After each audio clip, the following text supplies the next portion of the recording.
संग जिनबू की पावर्स का मेन सोर्स है उसका सिस्टम। सिस्टम पार देंगे।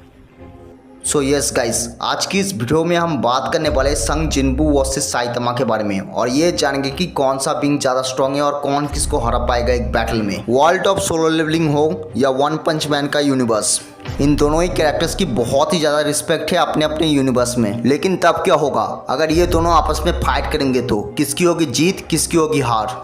सो कौन जीतेगा, साइतामा या फिर संग जिनबू, वन पंच मैन या फिर शैडो मोनार्क। सो इसी के बारे में आज की इस वीडियो में हम बात करने वाले हैं। सो वीडियो को लाइक नहीं किया है तो अभी कर दो, चैनल पे नए आ गए हो तो प्लीज सब्सक्राइब कर दो। So now let's start.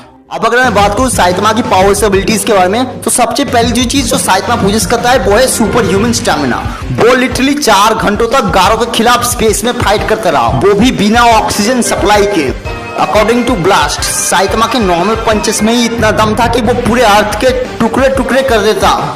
उसने तो बस अपने एक सीरियस पंच में ही मल्टीवर्स को हिला दिया था। Can you imagine, one serious punch can be shake entire multiverse.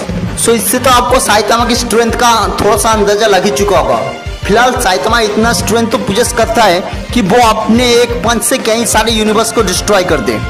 Next आता है साइतामा की स्पीड। अब साइतामा की स्पीड की एक्चुअल लिमिट देख के तो मैं भी शॉक हो गया हूँ, क्योंकि साइतामा पोजेस करता है गॉड लाइक स्पीड। वो लाइट की स्पीड से भी 2 लाख गुना से भी ज्यादा फास्ट ट्रैवल कर सकता है। उसने गामा रे बर्स्ट को बहुत ही इजीली टैंक कर लिया था, जो कि सुपरनोवा एक्सप्लोजन से भी ट्रिलियंस टाइम मोर स्ट्रॉन्ग था। और इतना ही नहीं, उसने तो हाइपर स्पेस गेट को भी पकड़ लिया था, जिसका वेट 2 यूनिवर्स जितना था, वो भी एक हाथ से। गारो के लाइट से 1800 गुना फास्ट अटैक तो साइतामा के सामने कुछ थे भी नहीं।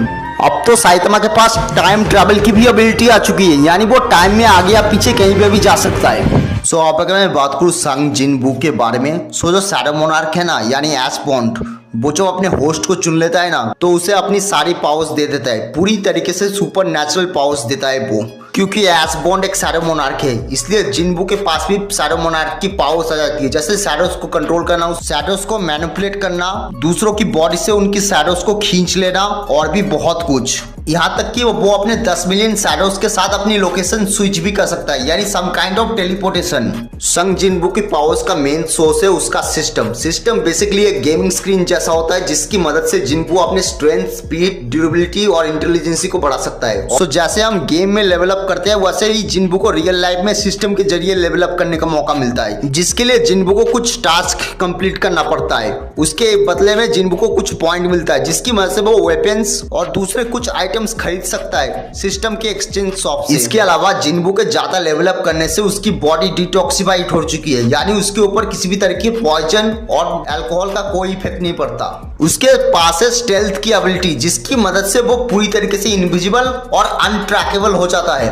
क्विक सिल्वर, अब ये एक ऐसी टेक्निक है जिसकी मदद से जिनबू अपनी स्पीड को 30 गुना तक बढ़ा सकता है, यानी वो अपनी नॉर्मल स्पीड से 30 गुना ज्यादा फास्ट हो जाता है। ब्लड लस्ट, इसकी मदद से जिनबू अपने अपोनेंट को डरा के अपने सामने सबमिट करवा सकता है। ड्रैगन स्केयर, इसमें जिनबू इतनी जोर से चीखता है कि उसका अपोनेंट डर से पूरा पैरालाइज हो जाता है। लेकिन हाँ, ब्लड लस्ट और ड्रैगन स्केयर उससे ज्यादा स्ट्रॉन्ग अपोनेंट पे काम नहीं करते। उसके पास इनहैंस हीलिंग की भी एबिलिटी है, यानी वो अपने किसी भी टाइप के बॉडी पार्ट को बहुत ही जल्दी रीजनरेट कर सकता है, यानी उसे बहुत ही जल्दी हील कर सकता है। इसके अलावा भी उसके पास है म्यूटिलेशन की एबिलिटी। इस टेक्निक में जिनबू अपने अपोनेंट को हजारों टुकड़ों में काट देता है, जिसकी वजह से उसका opponent on the spot he dead हो जाता है।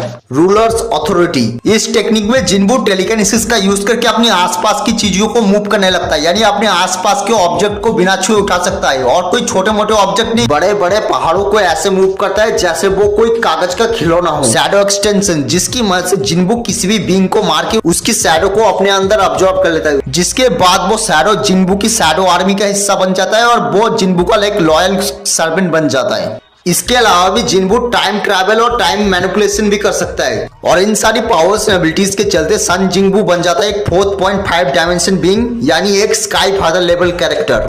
सो अब अगर मैं बात करूँ संग जिनबू वर्सेस साइतामा के बारे में, सो मेरे हिसाब से तो ये टकला सच में सन जिनबू का सिस्टम ही फाड़ देगा।